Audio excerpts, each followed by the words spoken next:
Hi there, and welcome to another edition of Conversation Collage, coming to you on your favorite podcast platform. We're on just about all of them. What do we do here? Well, we talk with interesting people. We talk about the things they're interested in. We try and keep it light and somewhat friendly, and if you're not careful at the end of this, you might learn something. Today, we're going to talk about two issues. One of them dealing with finances and how finances have been going along with the COVID pandemic. And then we're going to talk about marijuana and the marijuana industry and where it is headed. There's a new survey out that says that, to put it bluntly, we ain't seen nothing yet when it comes to pot. And we'll get to that in just a little while. But first, hi there, by the way, I'm Ken Joannison. We come to you from the apple capital of the world and the buckle of the power belt of the great Pacific Northwest, East Wenatchee, Washington, which is just across the Columbia River from Wenatchee, Washington. Yes, there's a Wenatchee and an East Wenatchee, and I am in East Wenatchee, and it's nice to have you on board. I'm Ken Joannison, by the way, if I didn't say my name earlier. Nice to have you. Let's get into it. The COVID-19 pandemic and other challenges from 2020 have led a lot of Americans to rework their financial strategies to set them up for them. Let's get started. The COVID-19 pandemic and other challenges from 2020 have led a lot of Americans to rework their financial strategies for setting themselves up for success. And although the pandemic presented a curveball for many, there's a new survey out by Edward Jones reveals that 81% of Americans feel in control of their financial standing. And there were some other interesting findings from that survey as well. We talked about this with Vanessa Okuwaire, who is a principal from Edward Jones, and she talked about how financially prepared Americans are in the wake of the pandemic and how Edward Jones can be of some assistance there. And we caught up with Vanessa Okuwaire recently. Edward Jones put together a survey about financial preparedness. What was Edward Jones hoping to find out? Well, for Edward Jones, it's important for us to understand how people are feeling, what people are doing in the wake of the pandemic. And doing this survey enables us to put more solutions together that are more aligned with the needs people have. So that was one of the catalysts for wanting to do this, find out more about how people are doing. And what did the survey show? Several things, Ken. We found that only 44% of adults feel in complete control of their financial situations, which meant that more than 50% of our respondents said that they either had some, not much, or no control whatsoever about their financial conditions. We also found that having a financial strategy with access to funds and, of course, access to the right financial tools does lead to financial stability and resilience. And those people who did have a financial strategy felt more confident. We've also found that younger adults are prioritizing their short-term goals over long-term goals. And since financial stability does tend to fluctuate with life stage, it's important to help young adults set those healthy financial habits as early as possible. Mm-hmm. Has COVID in the last year, everything that's been going on over the last year, has that changed the financial goals for people here in this country? Well, we are finding that people are rethinking their financial strategies. And Ken, one of the research pieces from the Federal Reserve showed that even before COVID-19, nearly 40% of Americans were considered financially fragile, meaning that they didn't have enough savings to cover a $400 emergency response. And as we've seen through the pandemic, more people are saving towards personal education opportunities, the birth of a child, marriage. We've also seen people postpone some of these major life events, like purchasing a home or retiring. And while they're still saving towards these events, they are using those funds, repurposing those funds for these unexpected expenses that have arisen as a result of the pandemic. And to my earlier point about financial emergencies, we're finding through the survey that more than 50% of our respondents are actively making contributions to their emergency funds, because that's usually the first access point if people do encounter financial hardship. Right. So how do we put together a strategy or a plan for people, especially since kind of like the New York Times used to say, how can we budget when we don't know what the news is going to be tomorrow? How do we budget for people? How do people put together a budget when they don't know what's going to happen tomorrow, next week, next month? It does start with investing in financial education. More importantly, that's a starting point, because we found that less than a third of adults know basic financial concepts by age 40. That's some research that FINRA did a few years ago. And you think about those basic financial concepts: compounded growth, inflation, time value of money, budgeted, stocks and shares. Many people, millions of people, don't have insights into that. And so investing in financial education is a valuable tool in driving financial resilience and stability. So that's a starting point. The next part would be have a trusted guide, a financial advisor that can walk alongside you to help you develop a strategy.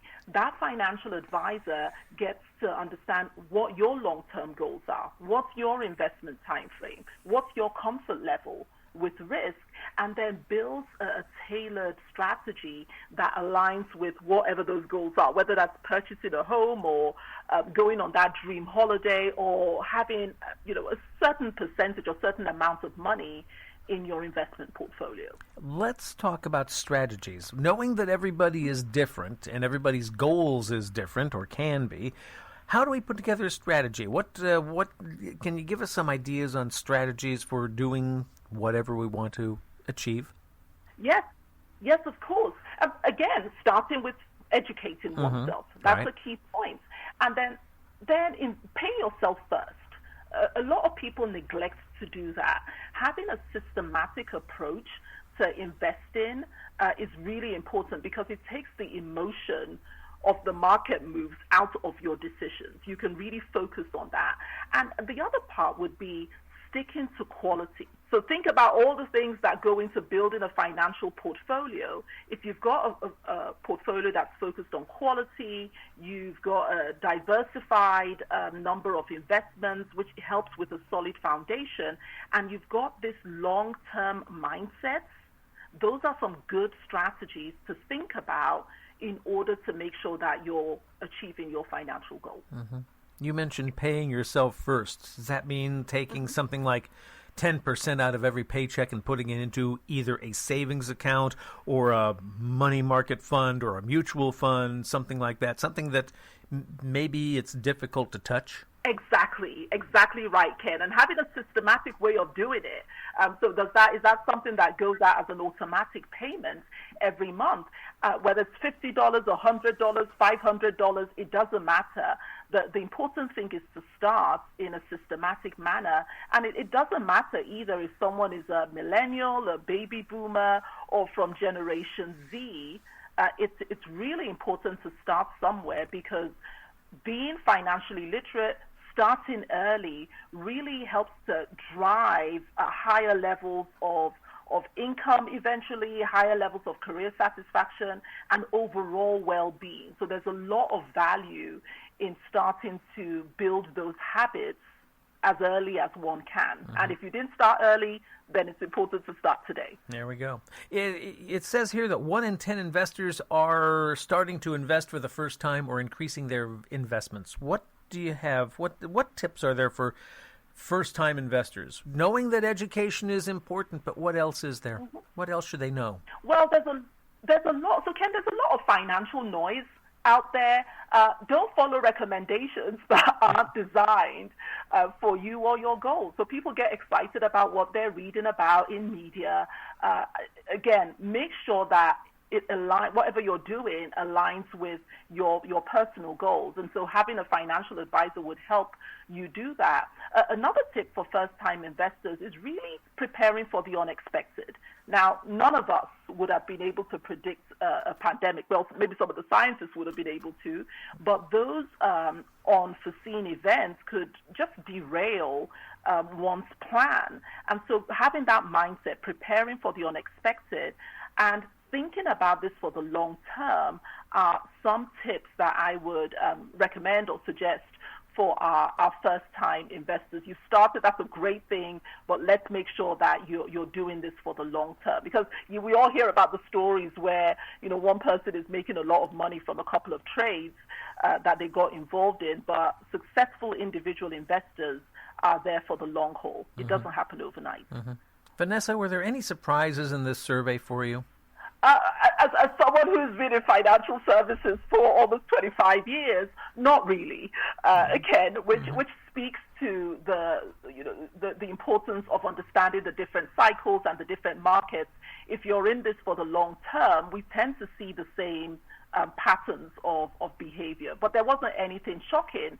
However, what this enabled us to do was really understand what financial worries have been brought about by the pandemic. Again, whether it was job loss, retirement considerations, supporting adult children, we all know that those have had an impact on people's financial strategies. And so making sure that there is a plan towards that is really important. So that was the valuable piece of doing this survey. Do you think that people are becoming more financially savvy these days? Again, I'd love to respond to that very specifically. I'd like to say yes, because there's more information out there. However, we also know through research that more than 50% of millennials do not own stock. So that's millions of people that are not participating in the stock market. And we also know that many people lack the financial information that they need to feel financially resilient.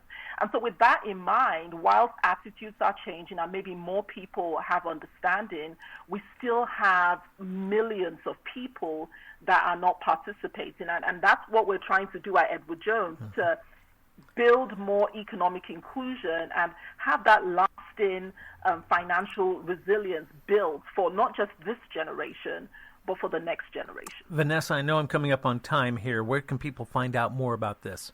People feel free to pop over to edwardjones.com/financial fitness. We've got lots of information about investing, planning for retirement, budgeting, you name it, to really help people build their financial resilience and financial stability and find a trusted advisor that can help you along the way. Vanessa Okuwaire, I know I have to let you go. I thank you for a few minutes out. Best to you in St. Louis, and thanks for stopping by here. Thank you very much, Ken. It's been a pleasure.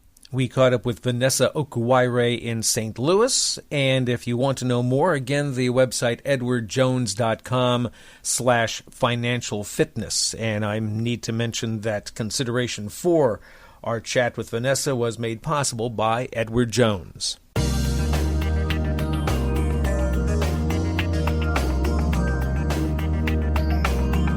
Conversation Collage coming at you here. Ken Johannesson here. We appreciate you tuning in or logging on or uploading or whatever you do with these podcasts. We appreciate it. We have a Facebook page, we have an Instagram page, and we'd love you to check us out and like us on both of those. It's Conversation Collage Podcast. Conversation Collage Podcast. And there you go. There was also not only that conversation we had with Vanessa about Edward Jones and the COVID survey, but there was another interesting survey that we found from the folks at PenFed Credit Union. And is very interesting. There was a survey that was commissioned that was done of random Americans all across the country. So it wasn't just PenFed customers.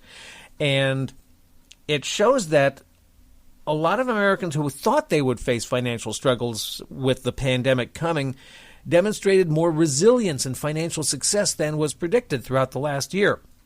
Some positive financial findings of this survey: almost half of Americans didn't need to postpone any large payments, such as car payments or mortgages. And while just over half of Americans, 58%, at the beginning of the pandemic stated not anticipating the need for a personal line of credit or a loan, almost 8 in 10 Americans actually didn't take a loan or line of credit as of March of this year.